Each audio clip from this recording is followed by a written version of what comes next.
Nós estamos estudando, né, um pouco a respeito do final dos tempos. Como nós comentamos com os irmãos, nós não iríamos entrar assim muito em detalhes, senão a gente arredonda o ano e a gente não sai disso aqui. Não pela pressa, mas porque na verdade nós já vimos um pouco tempo atrás, fizemos um estudo sobre o Apocalipse todo. Você se lembra disso? Você se lembra disso? Tempo atrás fizemos um estudo, né? Então, na verdade, o que a gente vai dar é simplesmente uma pincelada, uma passada, né?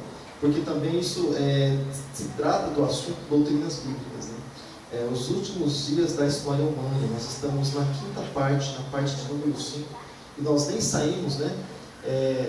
Nós nem entramos na questão do arrebatamento, né? Nós estamos aqui na diminuição do amor e da afeição no lar, e agora nós vamos entrar também na perseguição, né, mais severa do povo de Deus. Então, a gente não entrando em detalhe, a gente já de certa forma entra em detalhe. Quanto mais a gente for esmiuçar e pegar cada versículo que tem, que é muita coisa mesmo. Então a gente acaba pegando mais uma parte ou outra, mais para a gente fazer um comentário mesmo, mas para lembrar, não em detalhes de acontecimentos, mas simplesmente dos assuntos, né? Daquilo que ia acontecer antes de Jesus vir, depois que Jesus vier, tribulação, grande tribulação, anticristo, o glorioso aparecimento do Senhor Jesus nos ares, milênio, juízo final, depois novos céus e uma nova terra. Qualquer um dia, se não for você usando muito bem assim. Então,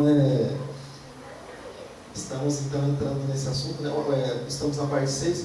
O último comentário que nós fizemos foi a respeito da perseguição dos cristãos, né? Nós comentamos que quando a perseguição ela realmente começar, vai se identificar, vai saber realmente a respeito daquele que serve a Deus, assim como se cumprisse aquela palavra que está escrita lá no livro do profeta Malaquias, no último capítulo, onde está escrito que então vereis a diferença entre o justo e o ímpio, entre aquele que serve a Deus e aquele que não serve. Não é isso? Então, o Senhor, de certa forma, hoje, irmãos, é o que Jesus falou. O trigo e o joio eles sempre vão estar juntos. Não adianta se arrancar o outro, que senão, se arrancar o joio, o trigo ele vai acabar saindo. Então, tem coisa que se tem que considerar, né? Mas vai ter um tempo em que tudo isso vai acontecer. Vai ter um tempo em que ou o joio vai desfalecer pelo caminho, ou vai ser arrancado no tempo certo, né? Você percebe que quando Jesus conta a parábola, ele fala assim: o reino de Deus é semelhante, eu não sou pescador, né? Eu não sei nem colocar minhoca no anzol, você não tem. Então, se o pessoal estava falando em pescaria, eu falei: irmão, se eu falar em pescaria para você, eu te humilho, porque você pesca bem? Eu falei: não, você nem colocar minhoca no anzol. Quanto mais pescar, rapaz. Eu vi aquele peixe assim do meu lado e falei: rapaz, vou esperar você morrer, depois eu te pego. Vai dar certo, nós dois aqui. Então, eu humilho o peixe, eu falo: você vai morrer, eu você morrer, depois eu te pego. Então, não sei nada. Mas Jesus falou, contou uma parábola, ele disse assim que o reino de Deus é semelhante à rede lançada ao mar para os pescadores, né? Rede lançada ao mar, e depois o pescador ele puxa e leva, né, para a beira do mar. Mas quem faz a separação entre os peixes bons e os peixes maus não é o pescador, né? E aí ele está falando a respeito de juízo. Todos são juntos lá, né? Lá na beira do mar, ele está se referindo ao dia do Senhor, e lá sim será feita a separação entre um peixe e o outro, daquilo que serve e do que não serve para o Senhor. Lá, embora, é claro, que a gente já conheça muito daquilo, né? Do que serve e do que não se serve, mas enfim, lá vai ser o dia em que o Senhor vai dizer para a direita, para a esquerda, para a direita, para a esquerda. Amém? E então, devido a essa perseguição, né, que hoje não precisa nem se falar a respeito de perseguição, hoje até mesmo sem perseguição já se conhecem muitas coisas por aí, né, quanto mais com perseguição. Então, eu só gostaria de ler um versículo que está escrito em Marcos capítulo 13, também no verso de número 13. Marcos, verso 13, capítulo 13 também, verso de número 13. Marcos, segundo dos Evangelhos.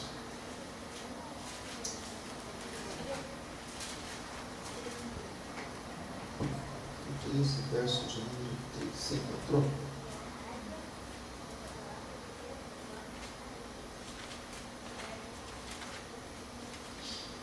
Depois eu vou comentar sobre o versículo com você.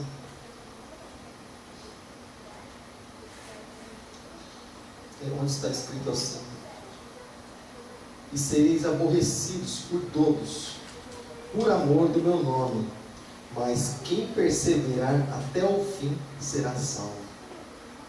Amém? Quem perseverar até o fim será salvo. Marcos capítulo 13, também, verso de número 13. Então, irmãos, a Bíblia fala de perseverança. Então, só vai perseverar, até na nossa vida cristã aqui, nessa leve e momentânea tribulação, como a Bíblia chama, e precisa ter uma perseverança, irmão. Muitas pessoas não perseveram, muitas pessoas ficam pelo caminho, muitos voltam, né? Muitos acabam fazendo aquilo que é provérbio, né? O porco volta ao espojador de lama, e o cachorro, desculpa a expressão, me perdoa, mas está escrito, e o cachorro volta ao seu próprio vômito. Provérbio, está escrito. Então, infelizmente muitos acabam voltando para isso, né? Para a velha vida, para aquilo que faziam antes, né? Então, irmãos, João capítulo 15, no verso de número 19, já nós vamos fazer alguns comentários, tá bom? João no capítulo 15, verso de número 19 e também verso de número 20. Olha só, irmãos, às vezes a pessoa ela pensa assim, eu sou de Deus, eu sou de Cristo, e eu está tendo uma rejeição, não sei o que está acontecendo. Irmão, deixa eu falar uma coisa para você. É que nem o mar, quando uma pessoa, por exemplo, morre no mar, não é do mar. O ser humano não foi feito para ficar embaixo d'água. Então o que acontece? O mar ele rejeita. A pessoa, com o tempo ela começa a boiar, não é isso? O próprio mar, pela lógica, o corpo não deveria afundar, porque é pesado o corpo, né, na água. Pode ver, quando a pessoa vai morrer afogada, o que acontece? Pula lá no mar, ainda que você fique paradinho assim, o que acontece? Vai parar lá no fundo. Mas quando a pessoa morre, o que acontece? O mar, ele próprio rejeita. Ele manda lá para cima. Então, a não ser que seja no Mar Morto, né? Lá não tem que nem jeito de querer afundar. Lá nem afogado não dá para morrer. Porque o próprio, pela densidade do sal, né, a pessoa fica flutuando. Enfim, mas o próprio mar rejeita. Assim o mundo é também, irmãos, com aqueles que são de Deus. As pessoas que são de Deus, normalmente elas não são aceitas no mundo. Eu estou falando assim, pessoas que são de Deus, né? E olha só o que está escrito em João capítulo 15, verso de número 19. Se vós, ou se vocês, Jesus falando ali para os discípulos, se vocês fossem do mundo, o mundo amaria o que era seu. Mas porque não sois do mundo, antes eu vos escolhi do mundo, por isso é que o mundo os aborrece, por isso que o mundo não ama vocês. Versículo de número 20. Lembrai-vos da palavra que vos disse: não é o servo maior que o seu senhor. Se a mim me perseguiram, também a vós perseguirão. Se guardarem a minha palavra, também guardarão a vós. Olha aqui, irmãos, vou falar uma coisa para você. Aí existe um se. Se guardarem a minha palavra. Então, a palavra do Senhor, ela precisa ser guardada no nosso coração. Amém, querido? Ela precisa ser guardada. Então, irmãos, tudo aquilo que nós fazemos aqui, esse pequeno estudo, né, da palavra de Deus, é para que nós venhamos primeira coisa, nós conhecermos a palavra assim como o próprio Senhor ele nos diz. Conhecer e prosseguir em conhecer. Conhecer a verdade para que haja libertação na nossa vida. Porque a partir do momento que nós conhecemos a verdade, conhecimento, irmão, não é simplesmente uma leitura de vez em quando. Conhecimento é um relacionamento, deu nome na língua, íntimo com Deus. Isso é conhecimento. Se o Filho vos libertar, verdadeiramente sereis livres. Se o Senhor nos libertar, porque nós passamos a conhecer a palavra, vai haver libertação, aí nós vamos ser livres. Livres de tudo aquilo que a gente era antes. Porque, irmãos, deixa eu falar uma coisa para você. Quando alguém fala assim, dá até dor no coração. Quando alguém fala assim, esse é meu jeito, aí eu sou assim mesmo. Irmão, desculpa. Se até a gente fala assim, nesse momento, é porque o velho homem está aí para nascer de novo, para renascer. O velho homem está falando mais alto. Porque se nós entregamos a nossa vida para Jesus, se nós somos uma nova criatura, então nós não somos assim mesmo. Sim, nós temos que lutar o tempo todo contra a nossa natureza, é claro. Essa é uma luta constante. Como diz a palavra, a carne contra o espírito. A nossa vontade, a gente procura deixar ela de lado o tempo todo para olhar para a vontade de Deus. Essa luta ela sempre vai haver, mas a vontade de Deus tem que prevalecer na nossa vida. E nós precisamos ser uma nova criatura para que nós venhamos entrar no reino dos céus. Porque, irmãos, na Nova Jerusalém não entra nada velho, nada velho. Por onde passou o pecado, fica para trás. Lembrando que se nós olharmos para o Salmo de número 51, quando o salmista diz que foi gerado, concebido em pecado, gerado em pecado, ou seja, desde o ventre, claro, você fala assim da criança, né? Mas até a criança ela tem uma, como diz o bispo Aguinaldo, tem uma sementinha, tem uma coisinha de Adão lá. que ela tem uma tendência para o mal, tem uma tendência inclinada, assim como Jesus disse, eles são inclinados para o mal. Então, de certa forma, branco sai, em nome de Jesus, branco sai, expulsar esse branco aqui. Tem vezes que eu nem sei o que eu estou fazendo, eu esqueço, paro, olho assim, o que será que eu estava fazendo hoje? Eu pergunto para alguém o que eu estava fazendo, a pessoa me lembra, eu falo, tá, deixa eu continuar. Então, voltando, né? Então sempre a pessoa ela tem algo, né, de ruim, ou seja, então nós precisamos ser renovados de certa forma. Então, mas a única coisa que nos renova, o que é? A palavra. Precisamos ser renovados pela palavra, ali lavados pela palavra, pelo sangue de Jesus, pelo Espírito Santo, amém, irmãos? Amém. Então essa coisa de é meu jeito, eu sou assim mesmo, irmãos, isso aí, a luta ela vai ter que continuar, tem que buscar mais fortalecimento do Senhor para que nós possamos dizer que nós somos nova criatura em Cristo Jesus, amém? Então onde o pecado passou, o que acontece? Vai ficar para trás, vai ficar do lado de fora. Você percebe que a partir do momento que o jardim do Éden era puro, assim como o homem também era puro de coração, a partir do momento que o homem ele entrou em pecado, ele desobedeceu a Deus, ele teve que sair do lugar que era puro. Deus não convidou ele para sair. Por favor, Adão, você pecou, Adão, por favor, eu convido a vossa excelência, Adão, e a senhorita Eva, a se retirarem do jardim, por favor. Vou pôr um tapete aqui para vocês passarem, para vocês sujarem seus pés, porque lá fora, o problema lá fora, eles não fizeram, Deus não fez isso com eles. Deus expulsou eles, sai daqui. Vocês não vão ficar mais aqui, vocês não merecem ficar nesse lugar. E a morte passou a reinar na vida deles. O corpo humano, aí já começou a mudar o código genético, mas um monte de coisa. No mundo espiritual muita coisa também aconteceu. Mas enfim, lá era puro, até então eles podiam ficar lá, pecou, sai. Assim é o Senhor. A partir do momento que a pessoa, quando ela está lutando contra o pecado, o Senhor está ajudando ela. Se ela se entrega ao pecado, o Senhor se retira. O salmista também diz isso no Salmo de número 51, para que o Senhor não retirasse dele o Espírito Santo. Aquele momento, aquele salmo foi escrito bem depois de ele ter aquele ato lá com Betseba, aquele adultério, aquela coisa assim. Então, o medo dele, na verdade, era que o Senhor se retirasse dele, né? Porque ele julgava, né? E dizia, né? Se é aquilo que o Senhor tem, ele tem de mais precioso que a presença de Deus na vida dele. Mas, enfim, por que novos céus, nova terra? Você acha que no novo céu vai entrar criatura velha? A Bíblia diz que nem carne nem sangue entra no reino do céu, não é no reino do céu, nem carne nem sangue. Ele está falando isso de ser humano, assim como ele é. Não entra. O único ser diferenciado que existe lá em cima, irmãos, e vai existir sempre, é Jesus. O único ser diferenciado, porque Jesus, ele ressuscitou num corpo físico, e na carne, ele ressuscitou em carne, ele ressuscitou. E é o único ser diferenciado que existe no reino dos céus. Os anjos são diferentes. Você pode ver, quando Jesus ele chegou lá em cima, a Bíblia diz que houve um silêncio. Quem está chegando? Ser diferente, totalmente diferente. Então, ou seja, mas existe também um momento, né, claro, né, não quero entrar direto nesse assunto, mas acaba entrando, mas vai existir um momento desse para nós também. E se para Jesus, né, houve esse momento, para aqueles que vão ter o corpo glorificado assim como Jesus é, também vai ter uma recepção. Irmão, vamos pôr um parênteses aqui. Se um pecadorzinho se arrepende, no céu tem festa. Imagina quando a igreja chegar no céu. Que coisa que vai ser essa? Que festança que esses anjos vão fazer, né? E coisa maravilhosa. Mas nada novo, nada velho vai entrar lá. Coisa imunda nenhuma vai ficar lá. Como o apóstolo Paulo diz isso, o Evangelho de João também diz isso, lá em Apocalipse também diz isso, que dá uma relação das coisas, das pessoas que vão ficar do lado de fora. Ele está falando de pecado. Pessoas que vivem na prática do pecado, constantemente têm prazer naquilo, não saem, não mudam de vida, parece que não querem mudar de vida, então vão ficar do lado de fora, não por eles, mas pela prática deles. Então eles vão ficar, não querem largar do pecado, não. Então o pecado olha para lá. Então, infelizmente, vai para cá só vão os que querem ser, o que queriam ser sarados, se foram pelo sangue de Jesus, foram lavados e limpos. Mas, e por isso que se chama Nova Jerusalém, porque tudo novo vai habitar lá. Novos céus, nova terra, tudo novo vai ser lá. Então o céu, o pecado ele começou onde? O pecado começou no céu. O céu já teve pecado lá. Novos céus. O pecado veio para a terra, guarda para o fogo, dá uma lambida aí para purificar esse negócio aqui que está feio. Pois. Nova terra. Então, por onde está Jerusalém? Corrompida pela idolatria, mais por maçonaria, aquelas coisas todas lá que tem lá, idolatria, tem mais coisa católica lá do que coisa de Deus.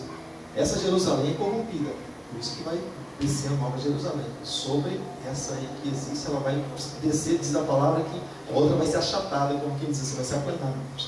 Vai descer assim. Algo maravilhoso. Eu estava assistindo, tem coisas que é quase impossível você ver, não sair uma lágrima assim do seu olho, né? Estava assistindo, acho que a minha esposa estava assistindo, acho, um evento, acho que do Voz da Verdade, não me lembro que número que é, não me lembro. Irmão, pode ser o que for, a gente sabe que lá tem algumas coisas assim por trás, quando se fala em crença, quando se fala em doutrina, a gente sabe. Mas quando se fala em louvor, e com pregação também, se eu ouvir uma palavra do pastor José, não precisa ser, dá vontade de desligar também. Mas se fala em louvor, desculpa, eu tiro o chapéu. Na área de louvor, ministério de louvor, pessoalzinho na área, parece que é separado para isso. Eles nasceram, parece, cantando. E uma vez fizeram um evento e tinha vários corais assim, cantando, né? E daqui a pouco desce um negócio assim, espécie de uma cidade, assim, sabe, os anjos. Como é que eu vou trazer? Você já viu?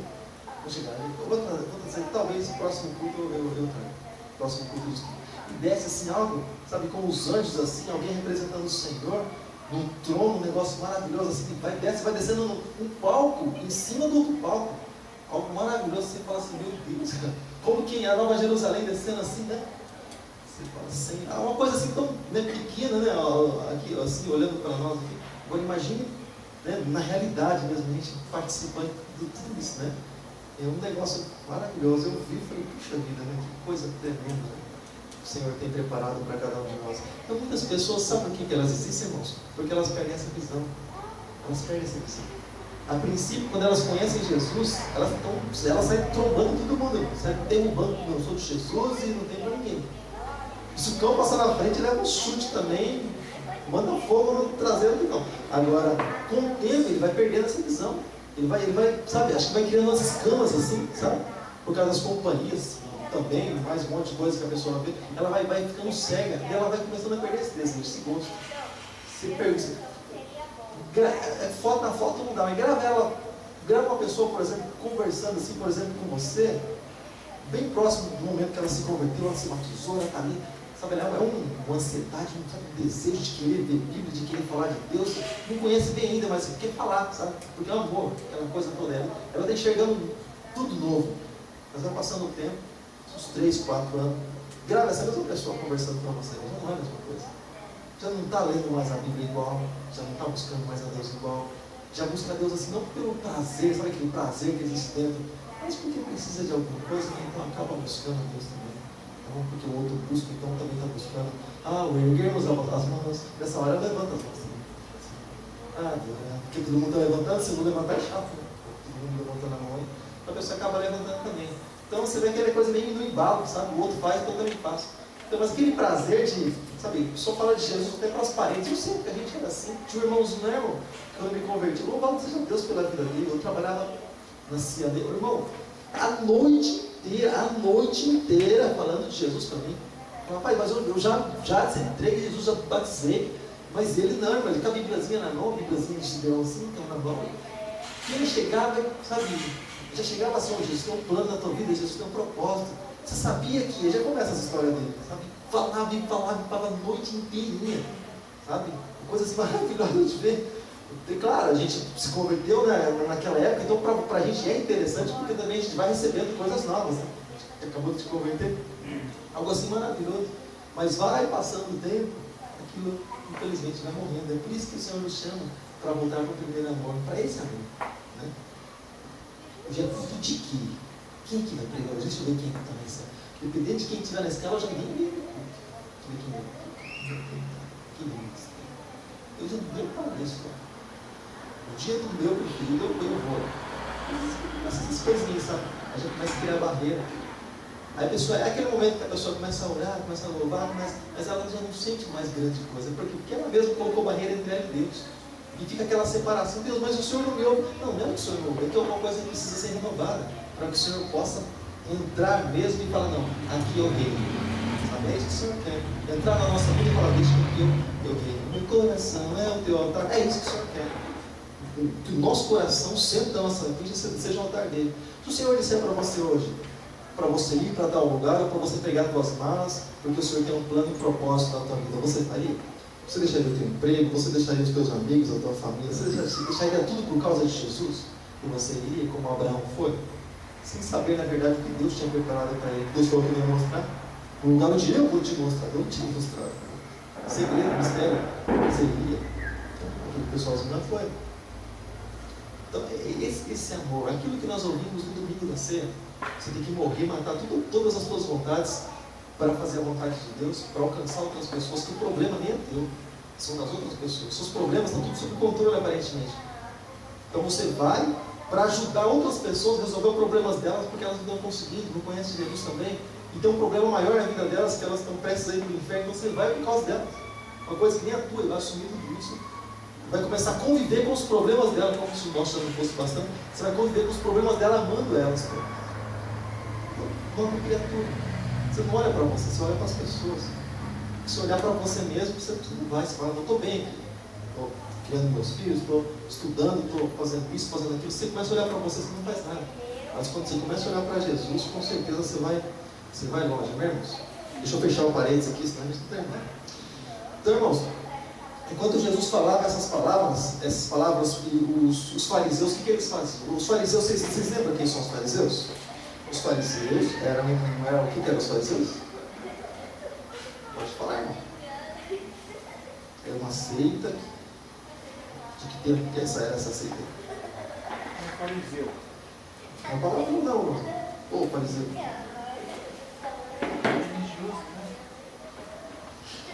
É uma pessoa religiosa. Na época de Jesus, lembrando que existiam 4 seitas assim que eram mais conhecidas, que se destacavam mais. Eram os zelotes.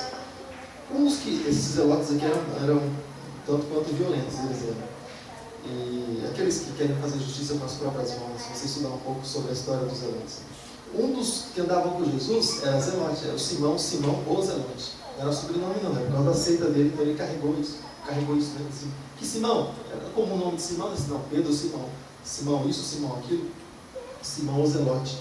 E existiam os zelotes, existiam os essênios, os saduceus e os fariseus, as seitas mais conhecidas da época. Tinham outras, mas as mais conhecidas e as que mais propagavam na época eram essas. Escribas também era seita? Eles levavam esse nome porque eles eram peritos na lei, porque eles copiavam, né? Eles faziam porque não tinha esse negócio gráfico, né? Era uma espécie de profissão. Eles eram muito consultados por isso. Por exemplo, não tinha esse negócio de cópia. Foi vendido tantas cópias da Bíblia, porque também nem todo mundo tinha acesso às escrituras, né? À Torá. Então eles eram copiados na mão, era manuscrito, né? Se chamava, feito à mão, copiado na mão. Então os escribas eram os que faziam esse serviço. Então eles eram muito bem, eles conheciam muito bem, por quê? Porque você ficar escrevendo um negócio o tempo todo, a vida toda, como que eu chego a perguntar um negócio para você? Você fala, lá está escrito isso aqui. Eles gravavam isso. Então, por isso que quando Jesus fala a respeito dos peritos da lei, se fala também a respeito dos escribas. Por isso levavam esse nome. Bem? E tanto que quando Herodes, ele foi... lembra quando ele estava questionando a respeito de Jesus? Onde nasceria Jesus? Ele chamou exatamente esses que eram peritos na lei para dizer para eles onde, que ela não conhecia, né? Onde era ímpio, né? Aí chamou, consultou eles, porque eles eram muito consultados. E esse também foi um dos espantos quando Jesus foi ao templo, porque também existiam escribas lá no templo, e Jesus estava ali, falando, não na altura deles, mas falando acima do conhecimento deles. Falou, puxa, a nossa profissão, a nossa vida aqui, copiar as escrituras, a gente sabe tudo que está escrito no menininho, poxa, a idade do menino é o tamanho do garoto. Então eles assustaram com isso. Todo tem esse conhecimento aí. Nunca frequentou escola nenhuma, como é que sabe tanta coisa assim? Porque Jesus ele era mestre por excelência. Tanto que ele crescia como na estatura, como também na graça e conhecimento. Ele crescia de todos os lados. Algo que vem do outro. Então, enquanto Jesus falava isso, os fariseus, os daquela seita, eles procuravam, eles planejavam matar Jesus. E eles não eram unidos, irmãos. Não, eles não tinham união entre eles. Mas eles se juntavam para bolar um plano com Jesus. Você vê? O inimigo se junta para dar um jeito em Jesus, para dar um sumiço em Jesus. Eles não se davam muito bem entre eles, mas para dar o fim, para matar Jesus, então eles... É interessante esse negócio, né? Interessante. Até aqui tudo bem? E assim como diz a palavra de Deus em João 11:53, então, daquele dia em diante, os líderes judeus fizeram planos para matar Jesus, já que eles odiavam Jesus, tanto pelo conhecimento de Jesus, como Jesus se opunha a eles, se opunha. Então, irmãos, quando a gente fala a respeito de cristão, aquele que leva a palavra de Deus, independente daquilo que as pessoas do mundo acham, independente daquilo que as pessoas do mundo pensam, ele simplesmente leva o evangelho. Amém. João Batista fazia isso. Herodes odiava João Batista, detestava João Batista, mas não podia fazer nada porque o povo cria que João Batista era um profeta, e ele tinha medo de uma rebelião, um alvoroço, alguma coisa assim, que pudesse sobrar para ele, então ele deixava João lá. Porque Herodes casou, né, com a mulher de seu irmão, né, e João Batista apontava o dedo na cara dele. Você fez isso, fez aquilo. No meio do povo, esse é o problema, né? No meio do povo, mano. Então o povo sabendo tudo que o rei fazia, é complicado. E ele lá pregando, ele está nem aí. E Herodes vai, ele continua falando para os outros. Quem é que pode fugir da ira, do inferno, da condenação? O machado está posto lá, olha a ministração do homem. Isso aí dá para levar no seminário. Se for no seminário, você nunca mais é convidado para nenhum seminário na tua vida. O machado está posto lá. Vou dar um trecho para você. No dia que você for convidado para pregar na sede, nos seminários assim, aí você prega sobre isso aí. Um trechinho só da ministração de João. Era um conferencista, João, conferencista lá do Rio Jordão, lá do deserto. Olha só. Eu estou lendo o que está escrito em Mateus capítulo 3, verso 10. Está escrito assim. Não, vou ler a partir do... Irmão, é que o negócio é tudo interessante. Eu vou ler tudo, porque é maravilhoso. Mateus capítulo 3, vamos ver a partir do versículo 1. Tem gente que lê assim, tem trecho, fica pela metade, porque é muito, muito interessante. Mateus capítulo 3, verso 1. Está escrito assim, olha só. E naqueles dias apareceu João Batista pregando no deserto da Judéia e dizendo, olha só, começou essa introdução: arrependei-vos porque é chegado o reino dos céus, porque esse é o anunciado pelo profeta Isaías, que disse: voz do que clama no deserto, preparai o caminho do Senhor, endireitai as vossas veredas, como quem diz, a coisa já está certa, endireitai os vossos caminhos, né, vossas veredas. Este João, que tinha sua veste de pele de camelo e um cinto de couro e em torno dos seus lombos, e se alimentava de gafanhoto e mel silvestre, coisa assim, também era alimentação típica da época também, irmãos, daquela região. E este ia ter com ele em Jerusalém, em toda a Judéia, em toda a província adjacente do Jordão, ou seja, o pessoal todo ali daquela região ia lá, né? E eram batizados por ele no Rio Jordão, e confessando os seus pecados, e vendo que muitos dos fariseus dessa seita aí, e dos saduceus, bem que são seitas conhecidas, dos fariseus e dos saduceus que vinham ao seu batismo, dizia-lhes: raça de víboras, quem vos ensinou a fugir da ira futura? Produzi, pois, frutos dignos de arrependimento. Não presunçais vós mesmos dizendo: temos por pai Abraão, porque eu vos digo que mesmo dessas pedras Deus pode suscitar filhos a Abraão. Também agora está posto, olha só, está posto o machado à raiz da árvore, ou das árvores. Toda árvore, pois, que não produz bom fruto, é cortada e lançada no fogo. Aqui ele falando de juízo. E em verdade vos batizo com água para o arrependimento, mas aquele que vem após mim, que é mais poderoso que eu não sou digno de levar, ou desatar, ou carregar suas sandálias. Ele vos batizará com o Espírito Santo e com fogo, e na sua mão tem a pá. Aqui ele falando de juízo. Na sua mão tem a pá, e limpará toda a eira, e recolherá no seu celeiro o trigo, e queimará a palha com fogo que nunca se apagará. Ele falando de juízo. A palha é aquele camarada que não tem firmeza, ele não está enraizado no Evangelho. Qualquer coisa leva ele para um lado, leva para o outro, sabe? Ah, não, agora eu acho que é aqui. Não, agora eu estou pensando bem, eu acho que... Não tem firmeza no Evangelho. Ele não sabe o que é o Evangelho. Ele não se aprofundou o negócio dele não é Jesus, é alguma coisa que parece que para ele começa a imaginar uma coisa e outra. Então você percebe com a ministração, né, a pregação de João Batista, você acha que ele ia ser convidado para algum seminário dos 18, né? Bem difícil.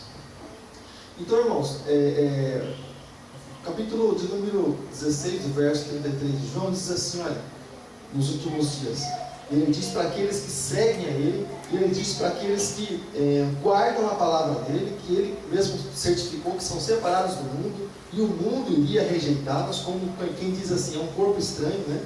O mundo iria rejeitar eles. Ele diz assim, João capítulo 16, verso 33, eu tenho-vos dito isso para que em mim tenhais paz, ou seja, minha paz é dentro de você. E no mundo tereis aflições. E ele diz, mas tende bom ânimo, eu venci o mundo.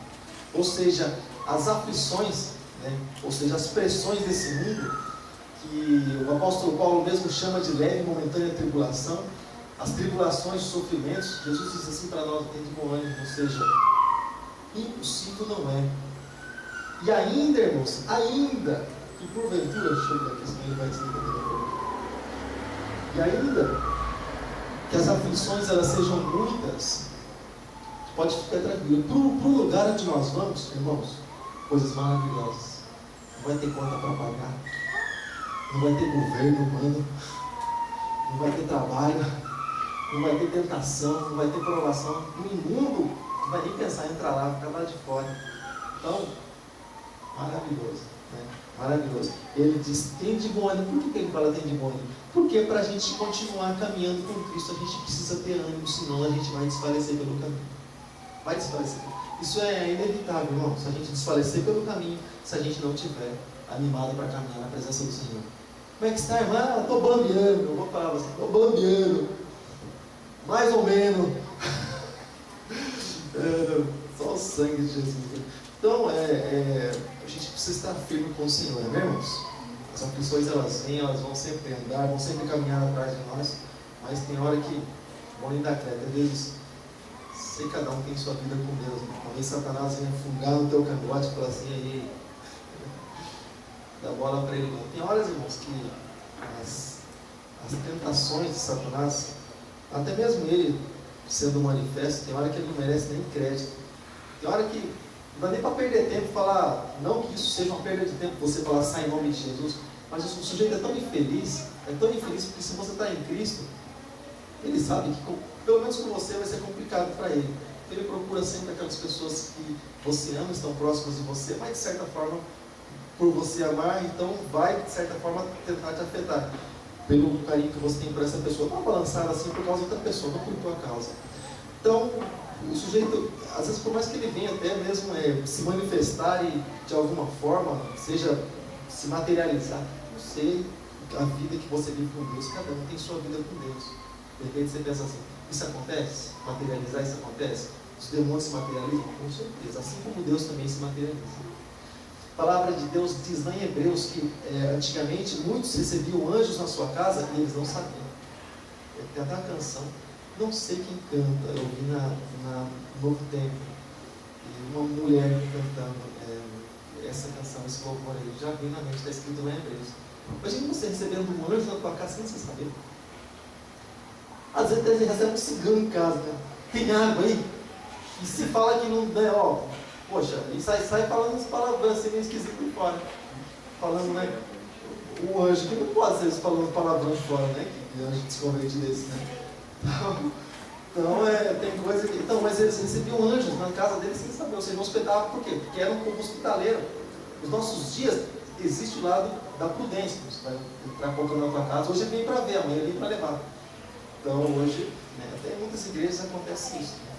Vai num dia para ver, visitante, ver tudo bem, como é que está, onde que guarda, todo dia vem cagando e vem para levar. Então, infelizmente, isso acontece muito. Mas olha só que interessante. Então, da parte de Deus se manifesta, sim, mas da parte das trevas também se manifesta. Da parte do inferno também se manifesta. Os demônios se manifestam, o próprio Satanás se manifesta. Depende daquilo que cada um busca. Deixa eu fazer uma pergunta para você antes da sequência. Você leu aquele livro todo? Eu me lembro dos irmãos que falaram que leram aquele livro, ele veio para libertar os cativos, você leu o livro todinho. Leu o livro. Ouvir é interessante, é legal, mas quando você para para ler, é diferente. Você chegou a ler? Não chegou. Então, depois que você lê ele todinho, aí você para conversar. A gente vai ter uma conversa sobre o que você leu. E sobre o que aconteceu na tua vida. E sobre o que mudou na tua vida. Tá bom? E aí você vai falar assim, pastor, eu acho que tem coisa que o negócio pega mesmo. E pega, se manifesta, um negócio bem interessante, bem curioso. Mas você pensa assim, não vou nem ler. Depende, depende, tem gente que tem medo do escuro. Tem gente que, a gente sabe que embora existam espíritos que agem nas trevas, espíritos que causam medo. Você sabia, deixa eu falar uma coisa para você, não é entrar nesse assunto, mas você sabia que o que causa medo na pessoa não é simplesmente o fato de ser escuro? Mas do espírito que age na escuridão, você sabia disso? Espíritos agem, é uma hierarquia, algo muito bem organizado. Um age na área de sensualidade, outro na área tal, outro na área de embriaguez, outro. Mas existem espíritos que agem na área da escuridão. Então a pessoa ela entra na escuridão, por exemplo, se a energia entra num determinado lugar, está escuro, automaticamente ela já sente uns negócios como tipo de um negócio assim. Você fala assim, meu Deus, parece que eu não estou sozinho. Tem a sensação que eu não estou sozinho. Mas a pessoa fala assim, é medo. Mas na verdade é espíritos que agem nessa área. A pessoa sente na pele aqui. A Bíblia diz isso no Salmo de número 91. Fala a respeito de espírito familiar e outros espíritos lá, espírito que agem na escuridão. Salmo 91 fala sobre isso. Então é até comum, né? Alguém falar a respeito de medo do escuro, por essa ação do maligno. Você clama o nome de Jesus, né? Você dá. Né, irmãos? Quando a gente era criança, a gente cobria a cabeça. Cobrir a cabeça, dá aquele medão assim, né? Porque no Paraná era assim, quando a lâmpada, a lei era essa. Sim, a gente acaba saindo do assunto, né? Porque é o assunto desse demônio. A lei era essa, a lamparina ela ficava acesa, mas o pai e a mãe tinham um limite, colocava lá um limite do querosene lá para queimar. Queimou, meu filho, dormiu, você vai ficar no escuro, porque ele não vai gastar mais do que normal por tua causa. Você ficar rolando lá, falando as coisas que ele deve. Então, ó, bota um limite. Então o que fazia? A gente via que o negócio foguinho estava meio assim, a gente sem sono, coberta na cabeça, suando que nem tampa de chaleira, vai estar lá, coberta na cabeça, porque nem sabia de calor. Um buraquinho vai espinhar. Sabe aquela coisa assim, sabe? Estava um barulhinho assim, já, e se mexe no olho. Assim, como se isso fosse resolver alguma coisa? Você está ali do mesmo jeito, você não desapareceu. Sabe as coisas assim, né? Mas no mundo espiritual existe isso, né? Existe isso. E serve também para trazer insegurança para a pessoa. Quando você fala assim, eu tive medo, alguém olha para você e fala, e o teu Deus, onde é que ele está? Aí você dá uma resposta para ele, meu Deus é perfeito, mas eu sou falho, não tenho medo. Sei lá, cada um. Mas enfim, ele pede para os discípulos terem bom ânimo, né, para que viessem a vencer o mundo. Né? Para aqueles que se dedicam, algum comentário? Para aqueles que se dedicam a Cristo, irmãos, aqueles que vivem sua vida diante do altar do Senhor, aqueles que morrem para si mesmo, para poder agradar ao Senhor, esses herdarão o reino dos céus. O apóstolo Paulo fala a respeito de um versículo que dá para contar às vezes as pessoas que eu ouvi ministrando sobre isso. É necessário passar por muitas tribulações para entrar no reino de Deus. Muitas tribulações. O sujeito lê isso, se ele se converter lendo isso, ele já desanima. Ele fala, meu Deus, passar por muitas tribulações, nem muitas eu tinha algumas. Já era difícil, agora por muitas, mas a questão é que agora nós temos que nos ajudar. Nós temos que enxugar as nossas lágrimas. Nós temos que nos motivar a estar na presença do Senhor. Nós sempre vamos ter um motivo para estar na presença do Senhor. Lembra do sacrifício da cruz do Calvário? Poderia dar inúmeros, infinitos motivos olhando para a Bíblia, mas só olha para o sacrifício de Jesus na cruz do Calvário. Nem eu, nem você, nem um ser humano merece um negócio desse que Jesus fez. Alguém levar tapa no rosto e vir ao outro lado por tua causa, sendo nós ainda pecadores? Alguém ser cuspido? Assim, bom, uma coisa assim chata e humilhante, né? É essa coisa de cuspir. Porque quando eu era criança, vai a história. Quando eu era criança, hoje estou para a história. Quando eu era criança, tem aquela coisa de briga na escola. Falava assim pro outro, passa aqui, ó, fazer uma risca no chão. Eu já fui criança, mano, nasci com 43 anos. Assim, ó, fazer uma risca no chão, falava, passa daqui, passar daqui é homem. Aí ficava, colocava o pé aqui, e rolava lá no chão. Aí, tempo atrás, outro colocava a mão e falava, dá um soco, ele pega o rosto do outro. E o cara lá esperando já doido para ir para cima, mas está esperando a coisa acontecer. Então dá um tapa aqui se come, o outro vai dar, o cara tira a mão e pá, aí já começa o negócio. E tinha outro lá, um outro método que o pessoal usava para ver a coisa acontecer mesmo, no fervo lá, como diz os antigos. Ele falava assim pro outro, cospe aqui. Os dois lá quase se pegando já, ele falava, cospe aqui não. Ele cuspiu, outro tirava, ele falou, falar pra você, o carne engrossava. Então, o cuspir no rosto é uma coisa, até quando alguém está falando assim, às vezes não vigia, quando acontecido isso comigo com você, às vezes faz uma chuveira assim, sabe, no outro, sabe, você conversando, o cara assim do lado, tá bom, o cara dá um passo para trás, você chega mais perto para o cara ouvir melhor, e ele assim, conversando assim, às vezes com uns pingos assim, sabe, meio, é complicado, é chato, uma coisa chata, e é mais chata ainda você de falar, tá bom, vou pegar uma guarda-chuva aqui para conversar com você, ou fala um pouquinho mais baixo, pelo menos talvez venha menos, né, garoto aqui, então, o cuspir no rosto é um negócio chato. Agora imagine Jesus alguém cuspir no rosto de Jesus, daquele que criou todas as coisas, criatura cuspindo no rosto do Criador. Depois vai dizer perdoar e eles não sabem. Perdoando lá em Cristo, sabe? Esbofeteando, arrancando as barbas dele, o profeta Isaías fala, eles arrancavam as barbas, a barba, cata na barba. Não, tem uns negócios de gilete que o negócio não funciona direito, é novo, não, tem uns que depois que fica assim meio gasto, tudo bem, acontece isso, mas tem uns que já são novos, você vai assim, fazer assim, primeira tchan, segunda tchan, tchan, ele dá uns puxão aqui no pelo, irmão, sabe umas lágrimas do olho assim, meio, o negócio puxa assim, sabe, você não espera, você está passando assim, puxa, mas que é novo, puxando aqui meus pelos, você vê que o negócio não é bom, né? Agora imagine alguém arrancando as barbas assim na mão, é um negócio terrível, Agora tudo isso Jesus passou, se você vê a fragilidade que Jesus estava, que ele não conseguiu nem ele sozinho levar a cruz dele, então tanto que ele apanhou o homem, tanto que foi escoteado, Sirineu ajudou ele a levar a cruz, constrangeram o Sirineu para que levasse a cruz de Jesus, mas tanto que ele apanhou, tanto que o homem sofreu, né? E era um monte, era um morro, né? O monte do Calvário, não era um lugar baixo, um dos lugares mais altos que tinha lá, que eram crucificados para que a cidade toda pudesse ver como crucificado. Então, puxa vida, meu irmão, se alguém fala assim, eu estou meio desmotivado, não, então vai para outro lugar, então, porque desmotivado é outro lugar que vai. O céu é motivado. O céu vai deitar com o desanimado é para baixo. Então, vai falar o quê? Não, se isso não for motivo suficiente, desculpa então, o negócio não é para a gente não. Então, em Efésios capítulo 6, versículo 12, né, o apóstolo Paulo fala a respeito disso. É por isso que a gente fala assim a respeito da escuridão, espíritos que agem assim, porque Efésios capítulo 6, verso 12, diz que nós não estamos lutando nem contra a carne, nem contra o sangue, mas contra os principados e potestades, ou seja, contra aquilo que está no mundo espiritual, aquilo que não se vê, essa é a nossa luta. Então, vamos dizer assim, aquelas pessoas que se levantam, isso, aquilo, na verdade não são as pessoas, é o que está nas pessoas e que se manifesta na vida das pessoas.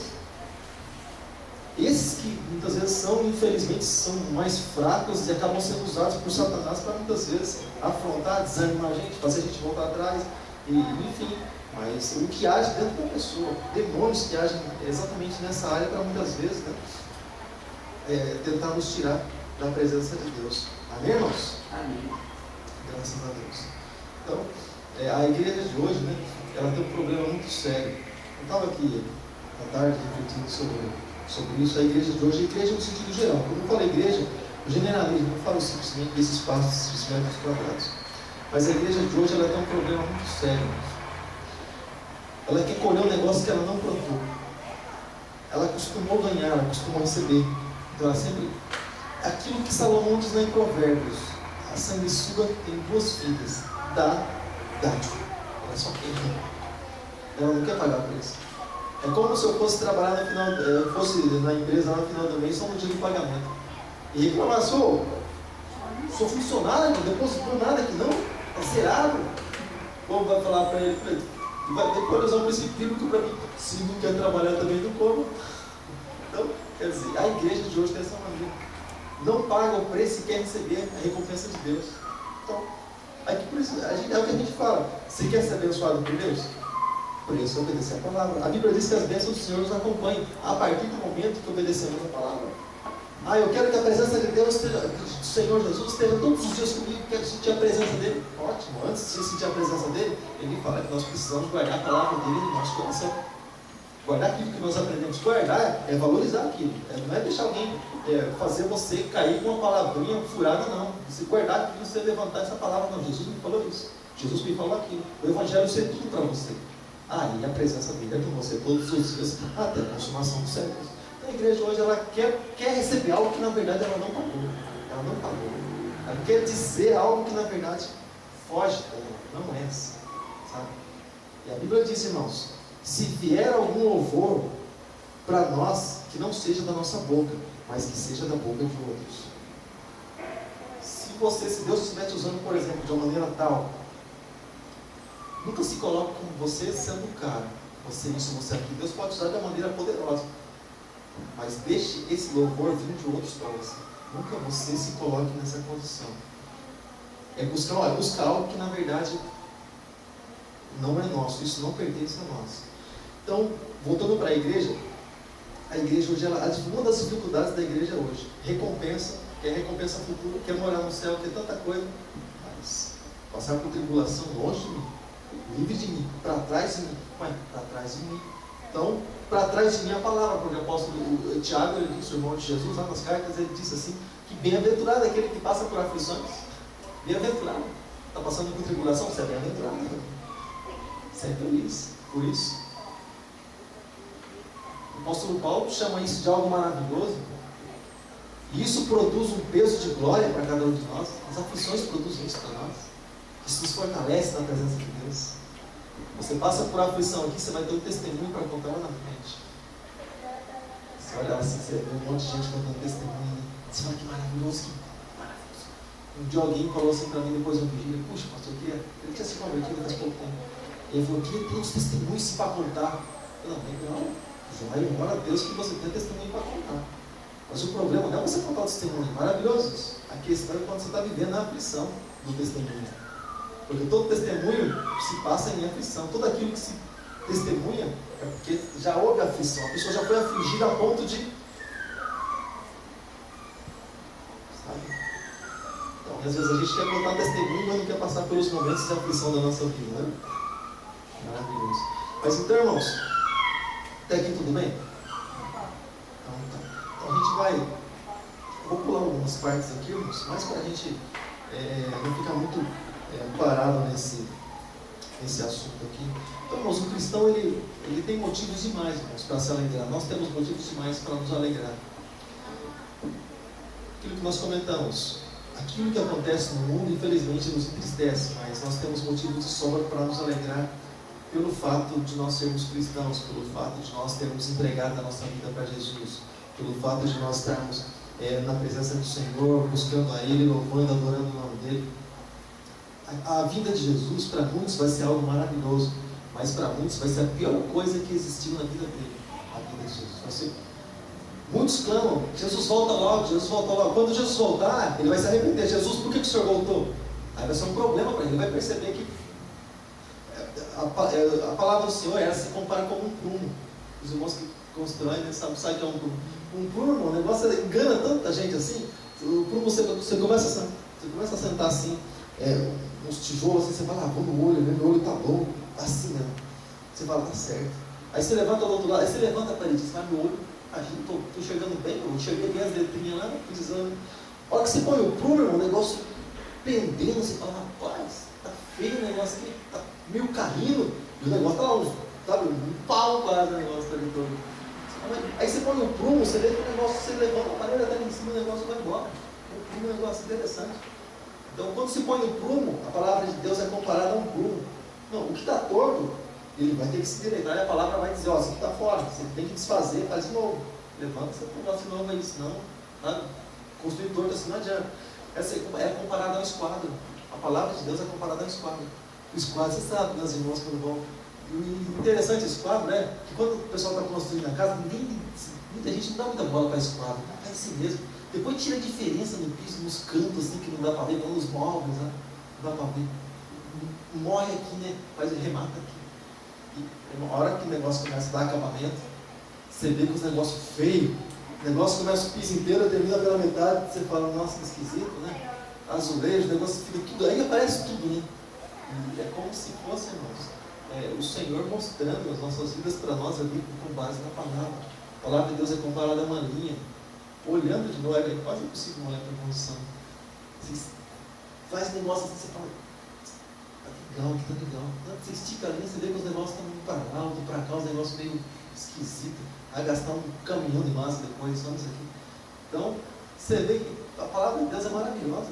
Maravilhosa. Então, ela na verdade é a gente percebe que é um remédio para tudo e para todas as coisas. Serve para tudo, irmão. Serve para tudo. A Bíblia. Então, como a gente estava dizendo, a gente tem motivo de sobra para se alegrar com a presença do Senhor. Tem motivo de sobra. Sabe? Nem as pessoas mais ricas desse mundo têm o mesmo privilégio que nós temos, irmãos. O sujeito hoje tem um iate, tem mansão, tem apartamento, sei lá, tem investimento fora do Brasil, tem isso, tem aquilo, tem suas empresas. Mas ele morrer sem Jesus, ele vai para o mesmo inferno que o bandido lá, tá? Que matava, estripava e fazia o negócio, vai morrer, vai para o mesmo lugar. Então, sabe? Então, nada nesse mundo pode comprar a salvação, nada. Jesus é um justo juiz, né? João, abre aqui, por favor, um pouquinho. Grampa aqui. Escreve um cara legal. Cara legal. Deixa no ponto aí. E só deixa no pausa.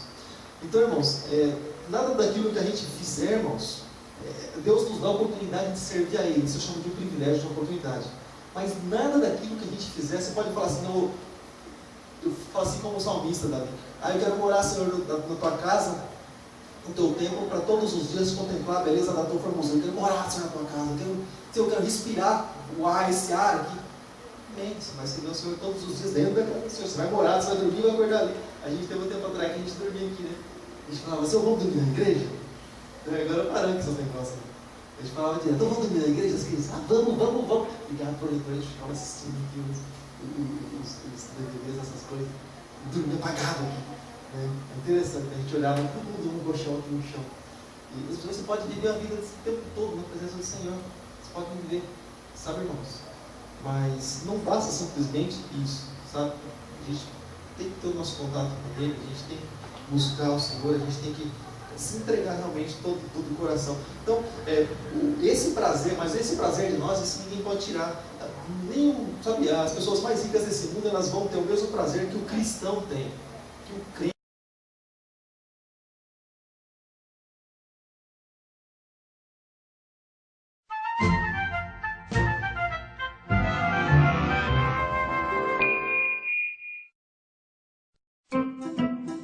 Conheça o Sr. Cara Legal. Você pensa que você é legal? Este cara é muito legal. Eu tento fazer o que é certo. Ele é tão legal que se pessoas fossem para o céu por serem boas, ele seria o primeiro da fila. Ah, que isso? Então, Sr. Cara Legal, você tem guardado os 10 mandamentos? Claro! Você se importa se dermos uma olhada neles e talvez ver o quão bom você realmente é? Ah, ok. Beleza. Aqui está um. Não dirás falso testemunho.